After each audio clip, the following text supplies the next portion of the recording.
Bonjour à toutes et à tous et bienvenue dans This is Paris, votre plongée hebdomadaire dans les coulisses du Paris Saint-Germain.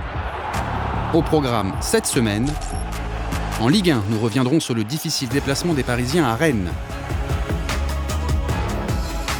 Il manque un peu d'efficacité pour toute l'équipe, derrière et devant. Reprise de la Ligue des Champions pour les joueuses parisiennes. De l'Islande à la réception de Kharkiv, les Rouges et Bleus ont fait le plein de points et de buts. I had some amazing assists today from some amazing teammates that put me right in the right place at the right time. Enfin, nous discuterons Ligue des Champions avec le capitaine Marquinhos avant la venue de Leipzig pour le 3e match de la phase de groupe. C'était une bonne victoire, il faut valoriser mais continuer à travailler.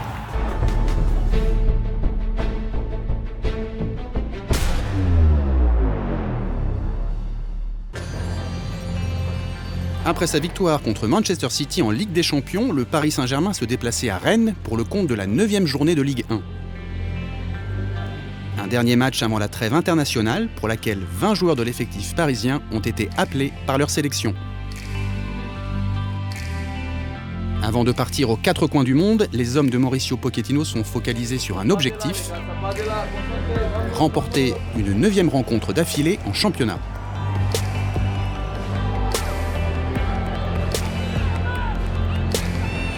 Pour affronter le Stade Rennais, l'entraîneur argentin aligne en attaque le quatuor Léo Messi, Neymar, Ángel Di María et Kylian Mbappé.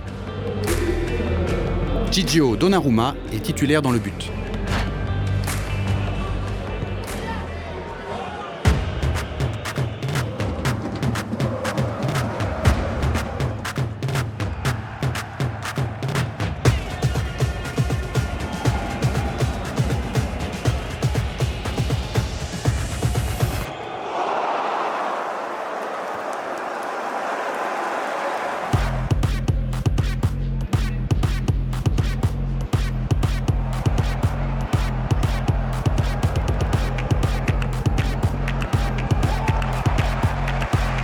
Paris a des occasions franches, mais ce sont les Bretons qui ouvrent le score juste avant la pause.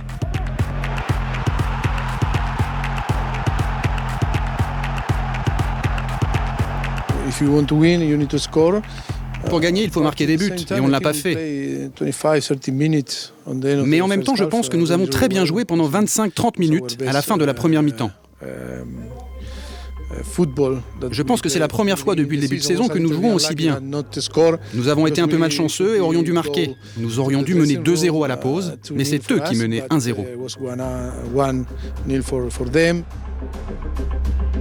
Les Rennais doublent la mise dès la première minute de la seconde mi-temps.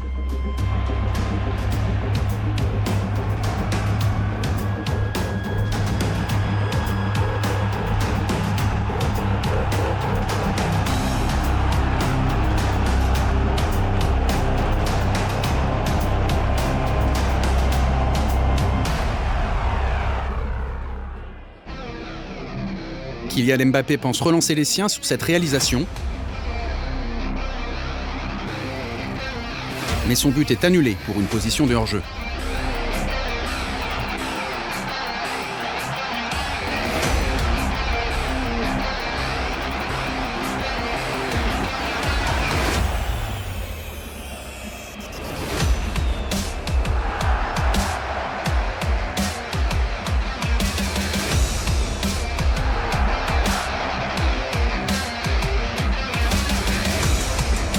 Il manque un peu d'efficacité pour toute l'équipe, derrière et devant.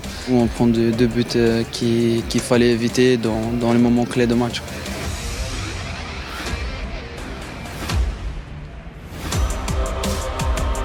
Après une défaite, c'est toujours difficile. C'est là où tu penses que tu peux améliorer, qu'est-ce que l'équipe doit faire de mieux pour avoir un bon résultat.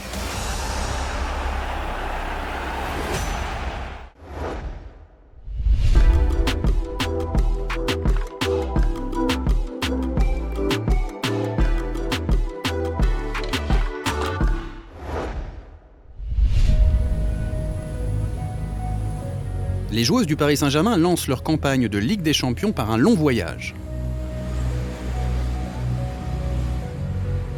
Direction l'Islande et la ville de Kópavogur, au sud de Reykjavik, pour affronter Breiðablik.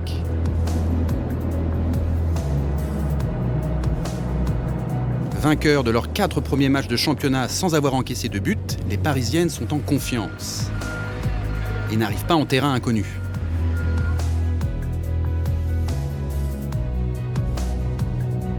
Elles ont rencontré Breiðablik en 8e de finale il y a 2 ans. Victoire 4-0 en Islande et 3-1 dans la capitale 2 semaines plus tard. Welcome to the PSG press conference. Pour bien préparer le match pour demain soir. C'est parti.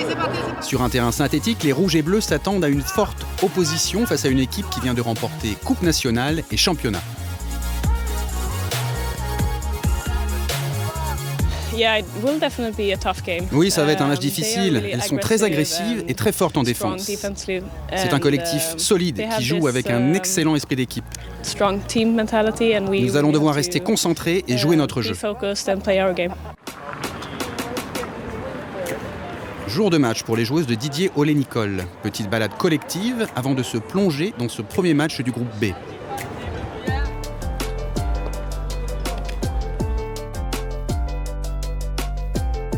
Le coach parisien a titularisé Barbora Votikova dans les buts.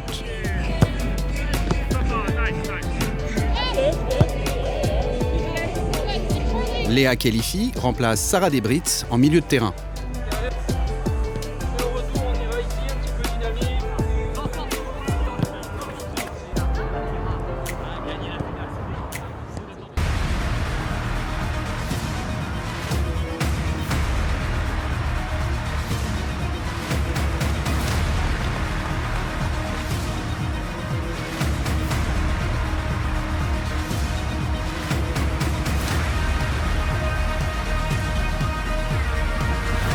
Début de rencontre sans surprise. Les Islandaises sont agressives et bien regroupées en défense.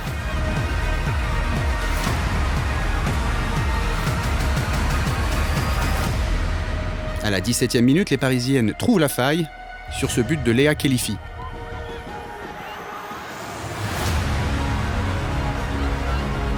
Quelques minutes plus tard, la gardienne tchèque du Paris Saint-Germain se met en valeur sur ce magnifique arrêt.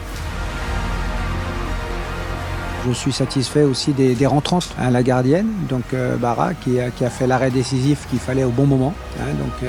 Donc c'est bien pour elle. Et puis Léa aussi, Léa Khelifi, qui est rentrée au milieu de terrain et qui a marqué son premier but en Ligue des Champions. Donc c'est bien. Ça montre que quand il y a 2 ou 3 filles qui rentrent, elles apportent une plus-value à l'équipe. En seconde mi-temps, les Parisiennes continuent de se créer des occasions. Marie-Antoinette Katoto trouve le poteau islandais. Puis l'internationale française manque le cadre sur cette tête.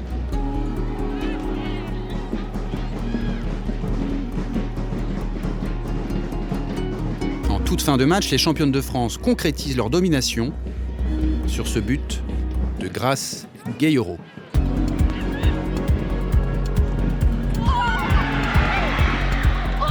Je fais un appel je fais un contrôle orienté et puis je me pose pas de questions, je frappe. Voilà, j'avais aussi à cœur de vouloir marquer. C'est vrai que les petits 1-0, on voulait aller chercher un deuxième but aussi. Et voilà, c'était un travail d'équipe et puis on a réussi à gagner ce match.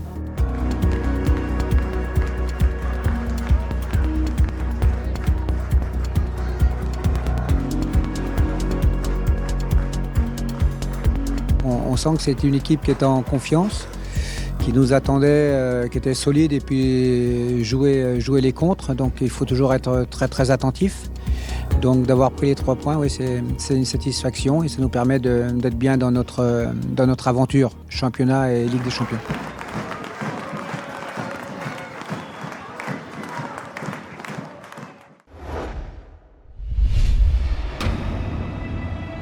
Ángel Di María écrit un peu plus l'histoire du Paris Saint-Germain. Lors du déplacement à Rennes, il est devenu le joueur argentin ayant disputé le plus de rencontres sous les couleurs parisiennes. Avec 270 matchs, Fideo passe devant Javier Pastore et pointe à la 18e place au classement des joueurs les plus capés. Arrivé en 2015, le natif de Rosario est le meilleur passeur de l'histoire du club, avec 106 offrandes, toutes compétitions confondues. S'y ajoute un total de 88 buts et 17 trophées glanés avec le club de la capitale. Nul doute qu'il ne s'arrêtera pas là. Nul doute que sa magnifique patte gauche continuera à faire merveille. Ángel Di María perpétue donc la longue histoire d'amour entre Paris et l'Argentine. Une histoire à laquelle Juan Pablo Sorín a également participé. L'ancien international argentin a porté le maillot rouge et bleu lors de la saison 2003-2004. Favori des supporters, il a remporté la Coupe de France et n'a jamais perdu un seul match avec le Paris Saint-Germain. Je jouais seulement une saison, mais c'était très important pour ma carrière. Pas seulement pour les matchs ou pour les buts, plus que rien pour la relation avec les supporters. Et quand je suis parti, c'était la tristesse, mais aussi il va rester quelque chose que jusqu'aujourd'hui, il a dans l'atmosphère. Je l'ai senti l'autre jour aussi dans les parcs et toujours dans les réseaux sociaux.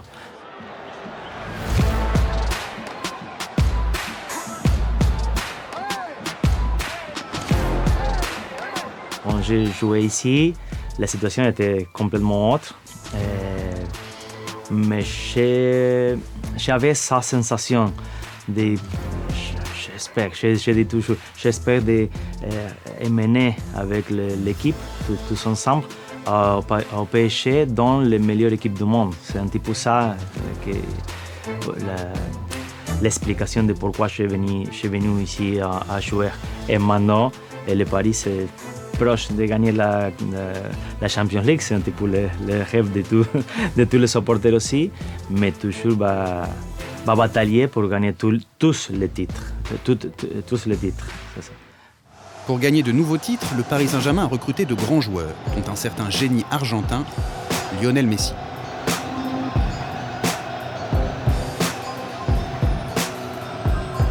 Je pense que être sensationnel pour le Paris, pour les supporters, aussi pour la ville et le PSG dans le monde de football. À Paris, Léo Messi retrouve ses compatriotes Leandro Paredes et Ángel Di María, avec qui il a gagné la Copa América cet été. Je suis aussi très fier d'avoir les joueurs argentins qui vont représenter le Paris Saint-Germain, le PSG. Et après les Coupes Amériques que nous avons gagnées, remercie à eux. Je pense que c'est un petit peu une équipe pour tous les Argentins, le Paris Saint-Germain. Ça, c'est bon, parce que toute la télé, ils sont on quand on va jouer le PSG.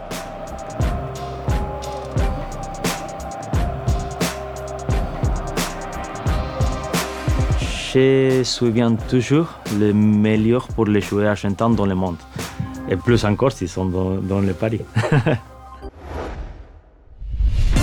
À suivre dans This is Paris, les Parisiennes reçoivent Kharkiv pour leur deuxième match de Ligue des Champions.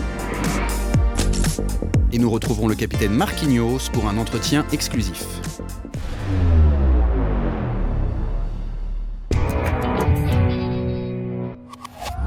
Retour au championnat pour les Parisiennes. Après leur succès islandais en Ligue des Champions, elles accueillaient Guingamp pour le compte de la 5e journée.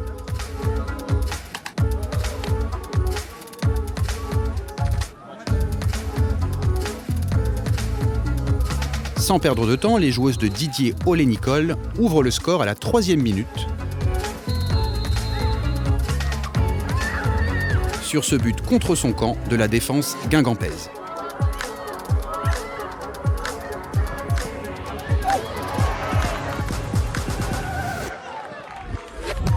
Commence ensuite le festival de Marie-Antoinette Katoto. La buteuse de 23 ans inscrit son premier but du match sur cette percée côté droit.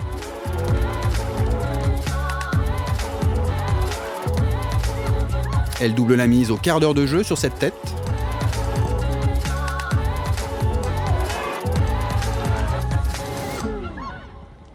Et s'offre peu avant la mi-temps un triplé sur ce deuxième coup de tête.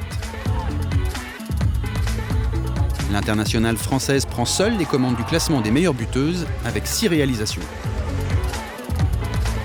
Les franciliennes mènent 4-0 à la pause et reviennent avec la même intensité en seconde période. Aminata Diallo trouve le chemin défilé sur cette frappe puissante.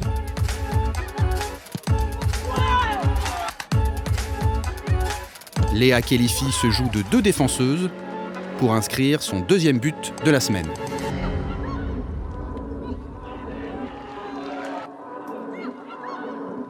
« 6-0 pour les Rouges et Bleus. 6e succès de rang en autant de matchs joués, toutes compétitions confondues. Et toujours aucun but encaissé. De bon augure avant la réception de Kharkiv en Ligue des Champions.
En ce mois d'octobre, les matchs s'enchaînent pour les joueuses du Paris Saint-Germain.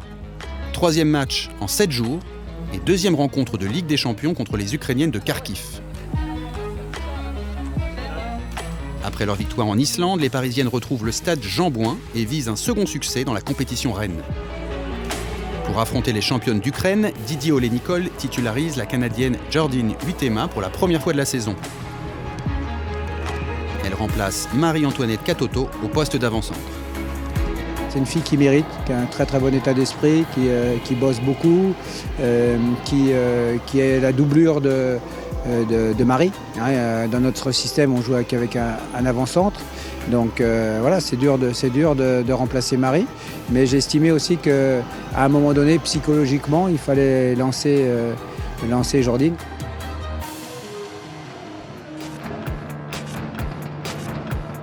La jeune championne olympique est épaulée en attaque par Ramona Barman et Kadiliatou Diani.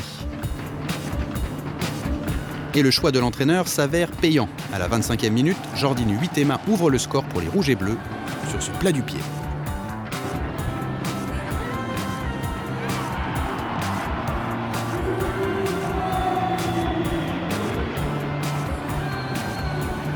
Sept minutes plus tard, elle double la mise en suivant cette frappe de Barman sur la barre.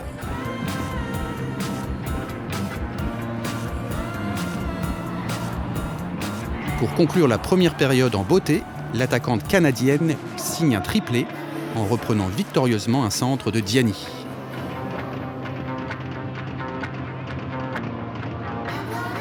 Un triplé en 17 minutes. J'avais vraiment faim de but et j'ai reçu de superbes passes décisives de mes coéquipières. Elles m'ont mise dans les meilleures conditions pour que je marque. Je les en remercie. Mais vraiment, j'avais envie de mettre le ballon au fond des filets ce soir. En seconde mi-temps, les Parisiennes poursuivent leur domination et inscrivent un 4e but par Paulina Dudek.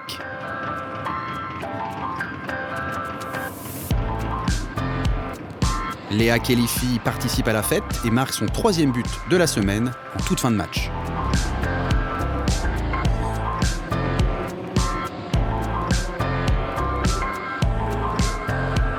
« 5-0 pour les Rouges et Bleus, qui débutent parfaitement leur campagne européenne. Grâce à cette victoire, elles sont en tête du groupe B, avec 7 buts marqués et aucun encaissé.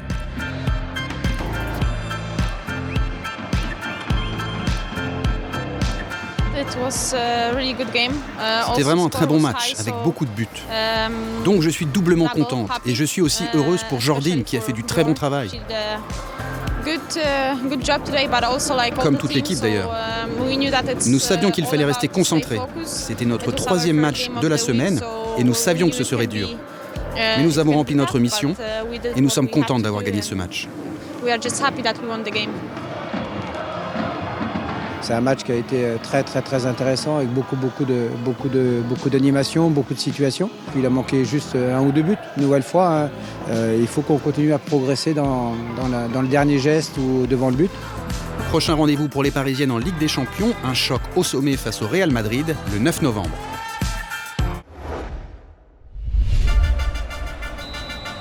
Marquinhos vit sa 9e saison de Ligue des Champions avec le Paris Saint-Germain.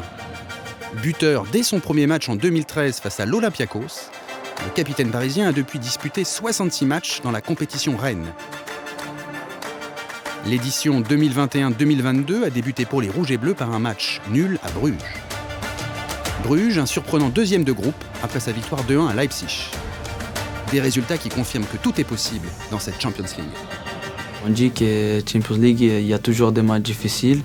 Et voilà, Bruges, ils sont en train de prouver maintenant avec les 2 matchs qu'ils ont fait, ces 2 premiers matchs en Champions League. Eux, ils jouent avec des grandes équipes qui ont des grands joueurs et eux, ils montrent qu'ils sont prêts. Alors, c'est ça, la Champions League, c'est ça. Il faut tous les matchs, il faut vraiment jouer à 100% parce qu'il n'y a pas de match facile. Lors du 2e match de groupe, les Parisiens sont eux aussi déterminés à tout donner.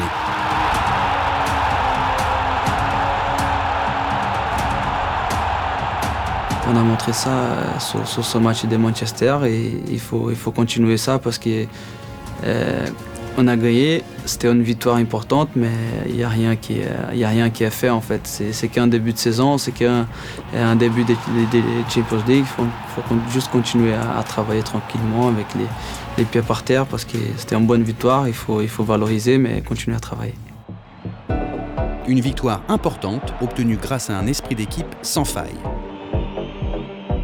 Beaucoup de mes amis, beaucoup de gens, les gens de staff aussi, et même les gens ils viennent parler avec moi, ils me disent qu'on a été beaucoup solidaires dans ce match, qu'on a passé quelques moments difficiles dans le match, qu'on n'arrivait pas à s'en sortir de derrière. Il fallait défendre, il fallait se donner à fond.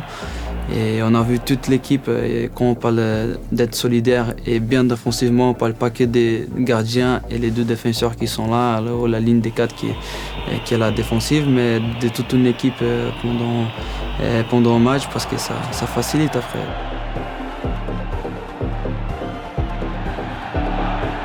On a vu dans le match Ney venir défendre, Kylian il a sauvé un ballon dans la surface aussi, et Léo aussi faire des efforts et voilà, c'est ça qui fait une équipe, les petits détails ça fait beaucoup de la différence. Pour la 3e journée de la phase de poule, le Paris Saint-Germain reçoit Leipzig, une équipe bien connue des Parisiens. Première rencontre officielle en demi-finale du Final 8 de l'édition 2019-2020.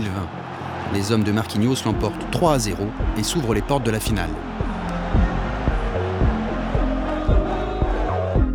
La saison passée, les Rouges et Bleus retrouvaient les Allemands dans le groupe H. Lors de la 3e journée, les joueurs de la capitale perdent 2-1 à Leipzig et s'imposent 1-0 3 semaines plus tard sur un pénalty de Neymar dans un Parc des Princes vide. Pour la première fois, les 2 équipes vont se rencontrer dans un stade plein. Le Parc des Princes sera à nouveau en fusion et cela change forcément les choses.